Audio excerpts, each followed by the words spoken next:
Subscribe to our channel by clicking the subscribe button. Click the bell button and enjoy the latest uploads from our channel. Tirmizi Sharif की हदीस मुबारका है, हज़रत अब्दुल्लाह इब्न मसूद रज़ियल्लाहु ताला अन्हुमा रावी हैं, अन नबी सल्लल्लाहु अलैहि वसल्लम क़ाल ला तज़ूलु क़दमा इब्न आदम यौमल क़ियामा मिन इंद रब्बिही हत्ता युसअलु अन खम्सी। अल्लाह के महबूब ने इरशाद फरमाया कि क़यामत के दिन बंदे के कदम रब की बारगाह से उस वक़्त तक नहीं हटेंगे जब तक वो 5 सवालों का जवाब नहीं दे देगा। वो 5 सवाल कौन कौन से हैं? आज मैं भी उनकी तैयारी करूं, आप भी उनकी तैयारी करें। पहला सवाल अन उम्र ही, पहला सवाल ये होगा उसकी उम्र के मुतल्लक फीमा अफना हो, ऐ मेरे बंदे बता तुझे उम्र दी थी, उस उम्र को कहां पे जाया किया है, उस उम्र को कहां पे फना किया है? क्या शराब कबाब के अंदर उम्र को गुजार दिया? क्या अपनी उम्र को लाह व लाभ में गुजार दिया, या अपनी उम्र को खुदा और मुस्तफा के जिक्र में गुजारा है? ऐ मेरे बंदे बता अपनी उम्र को कहां पे गुजारा है? पहला सवाल उम्र के मुतल्लक होगा।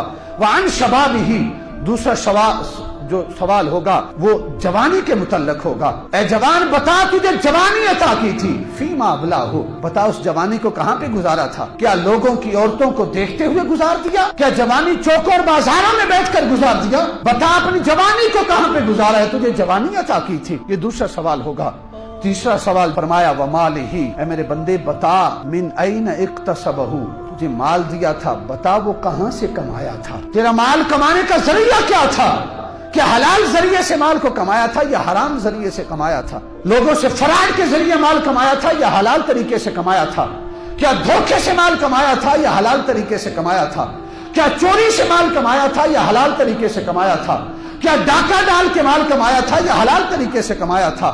तीसरा सवाल होगा बता माल कहां से कमाया था, किस तरीके से कमाया था? पहला सवाल तो यह है कि कमाया किस तरीके से था, मिन ऐन इक्तसबहू, और चौथा सवाल होगा वफीमा अनफकहू, ऐ मेरे बंदे ये बता कमा तो लिया, अब ये बता इसको खर्च कहां पे किया था? क्या अपने माल से गरीबों को तकलीफ देकर उसको खर्च किया था? शरीयत कहती है तुझे एक मंजिल बना ली, दूसरी मंजिल तामीर करनी है तो अपने हमसाये से पूछ, उससे पूछ कर दूसरी मंजिल तामीर कर, इसलिए कि जो उसकी हवा तू रोक रहा है उस पर उसका भी उतना हक है। कि आज हम दूसरी मंजिल तामीर करते हैं तो हमसाये से पूछते हैं। आज हमारी शादी होती है, बड़े बड़े मेहमान तो आते हैं, बड़े बड़े लैंडलॉर्ड मेहमान आते हैं, बड़े बड़े अमीर कबीर आते हैं, बड़े बड़े वजीर मुशीर आते हैं, लेकिन वो हमसाया जिसके घर में चूल्हा नहीं जल रहा, उसके घर में हमारे शादी का खाना नहीं जा रहा।